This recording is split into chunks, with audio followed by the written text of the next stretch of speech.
I said, we know where these guys are. We know where they live. We know their parents. You know them as a government? Of course we do. They live with the same community we live. So why is it difficult to get them? That is the $1 million question that I should ask you. We are trying to understand, for those of us who are now conversant with Zamfara, have never been there, and we hear you as a chief security officer speak tonight to say you know these people, but yet you can't get them. It's a head scratcher. It is something that we are trying to all put our heads together.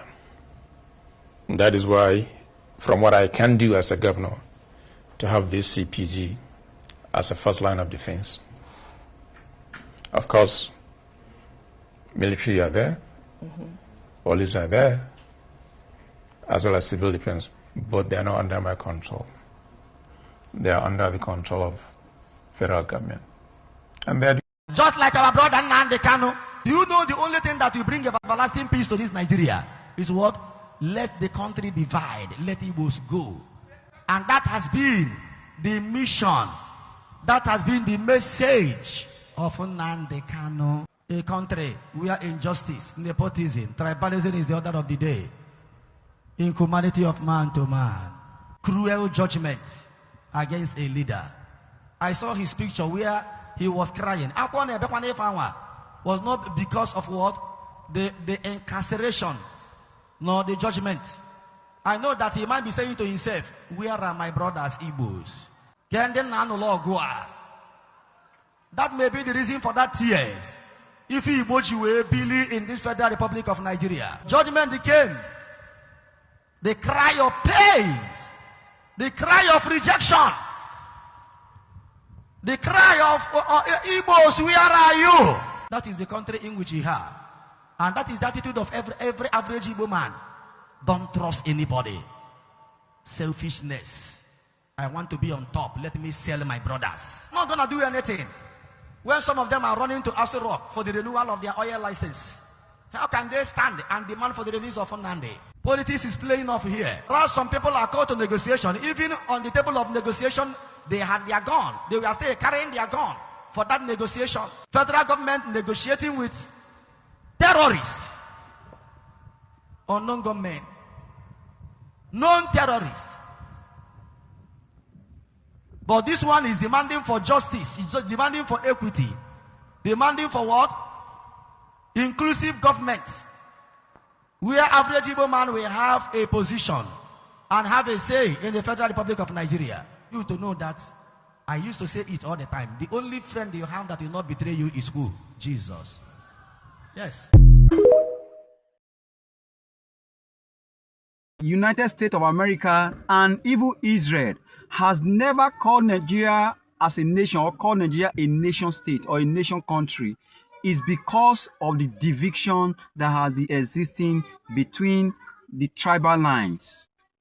And there is this video I have been searching for and I finally laid my hand on it. The video is not what you see everywhere. It's not circulating everywhere online. I know where I went to fetch out this video for you. So you can know the truth about the hatred about some particular tribe in Nigeria.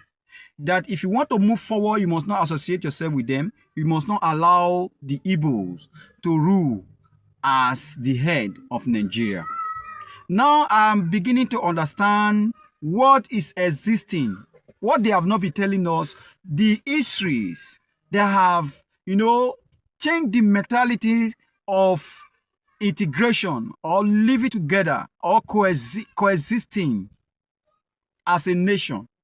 Yes, the division is so wide that even other countries, they see it more than we even see it. Because when you say a country is a state or a nation, they have common objective, they have common language, and they have common goal. And the goal that we talk about here in Nigeria is to make sure one part of this country is marginalized. One part of this country never They never want them to see the light of the day. But don't forget that even when they wage war against them, they were quite demystified. They were conquered. About 30 million people were killed from this tribe, but they managed, they survived. And today they are flying. They are doing well. Wherever they go, they make sure they make best out of whatever they lay their hand off. And now we are still hating on them, and nobody has ever told us the exact problem that they have. But it takes other countries to tell us what is actually existing among us.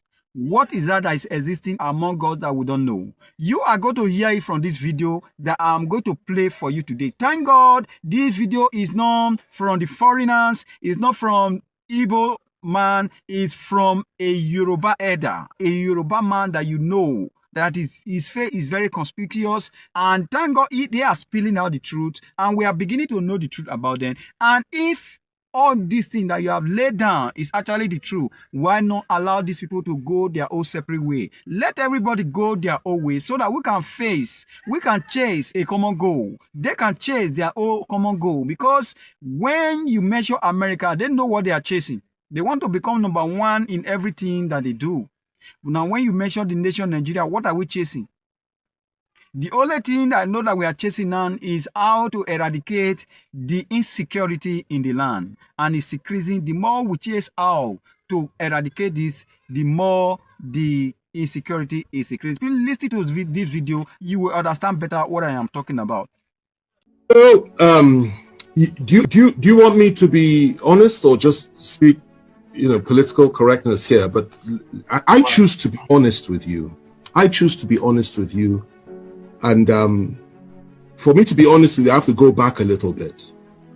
But let me start with the situation that we're facing in this country today. If you believe that those that are in power in Nigeria today would ever contemplate the possibility of giving power to an Igbo man in 2023 or thereafter, then you still haven't fully understood the challenge and the problem that we have in this country today. You need to understand that the mindset of some of these people, not all, some, but those that Buhari represents, that is his own clique within the Fulani ruling class, not all Fulanis, but his own clique, who are in power today. Their mindset is that the most dangerous people in this country and the people that they must suppress more than any other are the people of the Southeast. And you need to understand that before the Civil War, and I need to go back in history because that's a damn good question and it deserves a clear answer, a thorough answer. Let's go back a little bit. Before the Civil War, these same people, he, for example, was active then. And you need to remember the role that they played on the night of July 29th, 1966, when the Northern Officers counter coup took place. And 300 Igbo officers were killed in one night, including an Igbo head of state. He was involved. And many of them that are running this country in that cabal today were involved or supported it. They said it was to pay back for what had happened in January 15th, 1966. Now, after that, what happened? The same people unleashed their people on Igbo civilians in the northern part of this country, and the figure that is often cited is 30,000 were killed. It's not true. Closer to 100,000. Not only were they killed, people, women had their stomachs cut open, and little babies were pulled out and their heads were dashed against the wall. That is what they did then in 1966, before the Civil War. And the Igbos were slaughtered like flies all over the north by these same people. They went rushing back to the east, where they believed they were safe. And the position was this: the leader of the core northern Muslims within the army, Murtala Muhammad, urged Gawan, who was head of state, to march on the east immediately and wipe out the Igbos. Gawan, to his credit, refused to do that and said, no, let's negotiate. and the negotiations started. They broke down, then there was a civil war. In that civil war, 3 million Igbos were killed by federal forces. They were killed by all of us. I'm from the Southwest. I take responsibility for that, as every other Nigerian ought to. Civilians, not soldiers. 3 million, including 1 million children, subjected to genocide, subjected to mass murder, subjected to ethnic cleansing by us. The war ended. We did not apologize. Instead, what did we do? What did we do? We took all their property in the name of abandoned property. We gave them £20, even if they had $1 million in the bank. And we said, come back, no victor, no vanquished. Biggest lie from the pit of hell. There was a victor and there was a vanquished. And we all know who was who. They came back into Nigeria and we reintegrated them. But even with all the reintegration, no Igbo man could be trusted to be General Officer Commanding GOC until Obasanjo came to power in 1999. Igbos were not allowed to rise up within the military or in any power configuration in the country. It was something that was understood, that you never put an Igbo man in the position of real power. You can give him appointments, but you don't put him in a position of real power. Okay. Obasanjo came, made General Abiaku, I think his name was, GOC. And then from there, Jonathan came, he appointed an Igbo Chief of Army Staff. Okay? Yes. My wife is reminding me of the name, Ehejireka. You know, he appointed an Igbo Chief of Army Staff. Okay? And we thought things would go on that way. There would be a reintegration of the Igbos. And Obasanjo integrated many Igbos. People like Obi and Uba, so many came in and playing key roles, key positions. We thought things would get better. And unfortunately for us, though, in 2015, everything changed because Nigerians elected, in quotation marks, a man that had, again, I say it again, a different worldview and went back to the pre-1966 disposition and mentality of things. And that position was that Igbos cannot be trusted. Igbos have no rights. Igbos are members of the, he called them 5%, I believe, that didn't vote for him. And his mindset was he would teach Igbos the lesson of their lives. And he has done precisely that. If the killings had stopped then, I would have said, okay, fine. Everything we said is history. But sadly, it didn't stop. Igbo youths, IPOB youths, Igbo nationalists have been killed under this government. More have been killed than at any other time during this, apart from during the Civil War, under this government. Igbos have been hopelessly marginalized by the government. Igbos have been treated with contempt by this government. Not just Igbos, Southerners, Christians, and Middle Belters. They've added that one as well. And that's what's going on. And what the Igbos was subjected to by all of us in 1966 is what we are all being subjected to now by those that are around Buhari. Now, going to your question, given all that, and before I come to that, let me just add this. IPOB says they want to have a referendum. They want the right to self-determine. And you label them as terrorists when none of them has ever carried a gun, as far as I'm aware. I was in prison with Nnamdi Kanu. I had extensive discussions with him. I got to know him. I understood his mindset, and I could feel his pain for his people.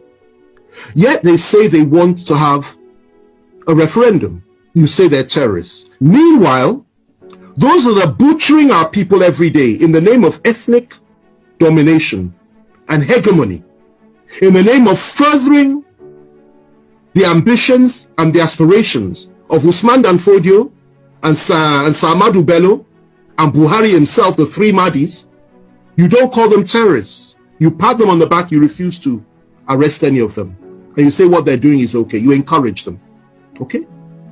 And the same you, free Boko Haram terrorists, the same you once said that you want to apply Sharia all over the country. The same you said Muslims should only vote for Muslims. The same you says an attack on Boko Haram is an attack on the North. The same you has said so many things which implicitly are online and on all fours with the Boko Haram philosophy. These are the people that have been ruling us for 5 years. And the same you has empowered the Fulani to a point that they have everything now. And you really believe that those people in 2023 will sit down and say that they will allow a situation to arise whereby the one they hate the most can possibly take power in this country? They will not allow that to happen. Now, if you ask me what I think that would be the way forward as an individual. That if you really want to appease the Southeast, indeed the people of the South, why on earth not? Why shouldn't we have that? But the reality is that those that control the levers of power are diametrically opposed to that philosophy. They don't pretend not to be. They will never deny it. And they're not even hiding it. So they won't allow that to happen. What they will tell you at the very best is possibly will give vice presidency to the Southeast. And in a situation like that, if they did that, and the northern president came to power, and something happened to him, I assure you they will never let an Igbo man take power. It's their mindset. Even the one that's there now, the Yoruba man that's there as VP. If anything happens to Buhari, I doubt very much they'll let him take power. The position that they have adopted is that power must remain in the north, in perpetuity for as long as possible. And they have rationalized it over and over again. So that's the situation that we're in. Well, left to me, two things. The first thing is this. That would go a long way to... And I've always said, Nigeria has an Igbo problem. And I'm not saying it to please people who are known as Igbos. But the moment they decided to take the action they took in 1967 to 1970, the war, Nigeria having won that war in their eyes, never. The truth is finally out. Now that the Finnish government has declared the CDS of Nigeria, Musa, a terrorist now, what is the next phase of the lie? What lies can the government tell Nigerians? Now that Samonepa is no longer in the picture, because it has always been pictured that Samonepa is the cause of insurgency in Southeast, and now that insurgency has stopped in Southeast, and now that the Finnish government has vindicated Samonepa, that those sponsoring insecurity and terrorists in the country are those some persons in the military. Now, where would CDS Musa bury his shame? Because a group of people are saying we want to exit the country. Because the Igbos are saying they are tired of the contraption called One Nigeria. That this One Nigeria, it will not work. And then it has never been working. It has been a country full of lies, propaganda, and shame. That has always been how it is formed. So I am not surprised that the Finnish government has now come out to say CDS Musa is a terrorist for all the atrocities he has been, for all the atrocities he has committed in disguise of pretending to keep one Nigeria. And that one Nigeria has caused a whole lot of catastrophe in the country. Just some days ago, a notorious bandit that was declared wanted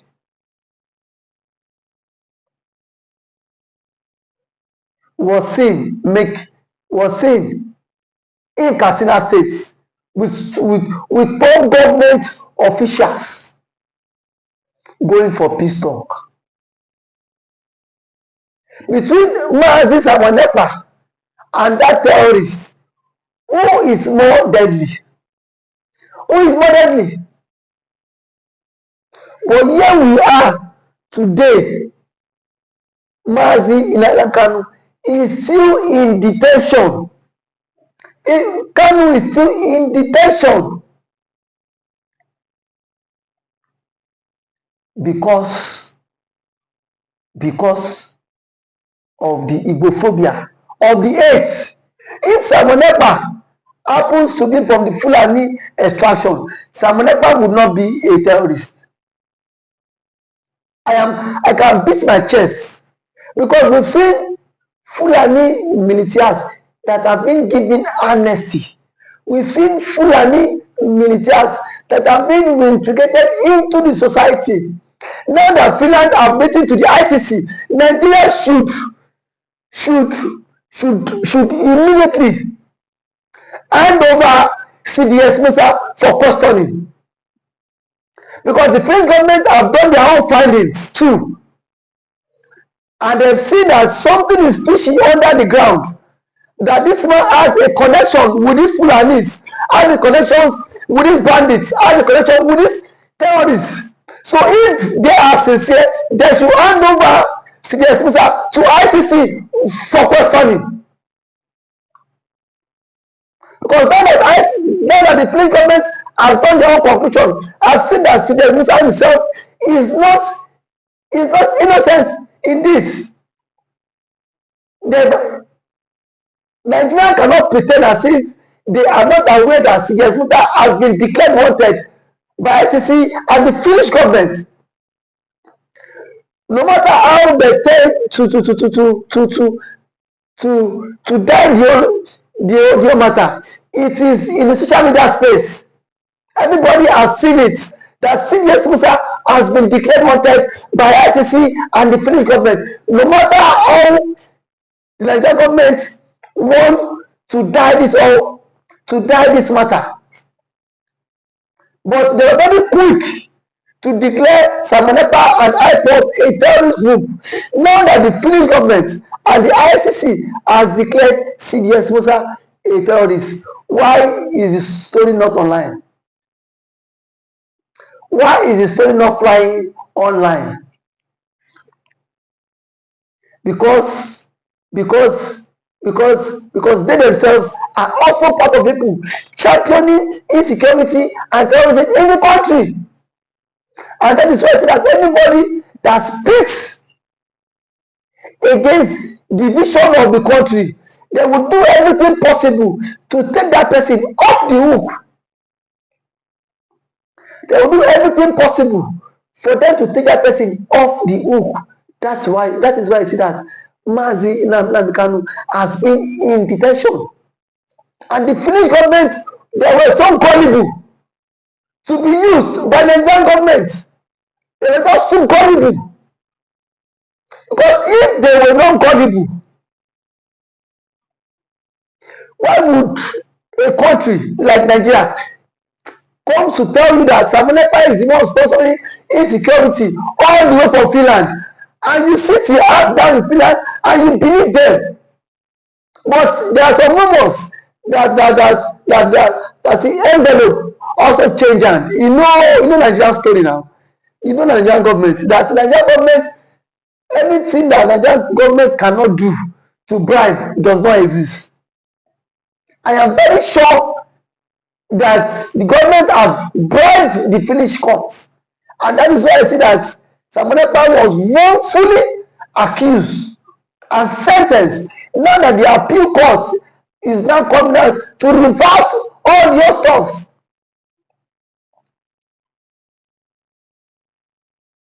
It is now a very clear indication that Samonepa is innocent of all the charges leveled against him, because the Finnish government has come out to indict CDS Musa, saying that CDS Musa is the major financier of insecurity in Nigeria, and it should be tried by ICC, not just local courts. It should be tried by ICC. Enough of all these presents. We know that this one Nigeria, it can never work. No matter how we tend to rub our heads, no matter how we tend to try to patch things up, that one Nigeria cannot work. And that has always been the current state of mind, that one Nigeria would not take us anywhere and that it will not work. Today, the truth is not coming out. The truth is not coming out. Now, the list of people, ICC will publish names of people sponsoring banditry and sponsoring insecurity in Nigeria. Their names will be published. And when that is published, let's see how CDS would escape it. Let's see how CDS would escape the wrath. They have used kangaroo judgments to sentence Simon Ekpa. But today, the truth is not coming out. The truth is not out. That everybody knows the reason why insecurity is still thriving in Nigeria. And it's just because of one person that claims he is protecting the masses, rather underground, supporting the fight for terrorism. But the question is, how long can we continue to be deceived? How long can we continue to be deceived by the Fulanis? Don't forget that the CDS is a Fulani man. How long can we continue to be deceived by a Fulani man in our own country? And tomorrow you say that Biafra will not exist. Biafra will exist. No matter how we tend to hold it, Biafra would exist the country. No matter how we tend to keep it, Biafra would exist this country. And I am sure that Mazen Kanu and Mazen Samonepa will come out strong, no matter how they tend to do all this rubbish. They will come out strong. If today is the first time of coming across this channel, please can you like this video, share it, comment for more political discourse. Thank you.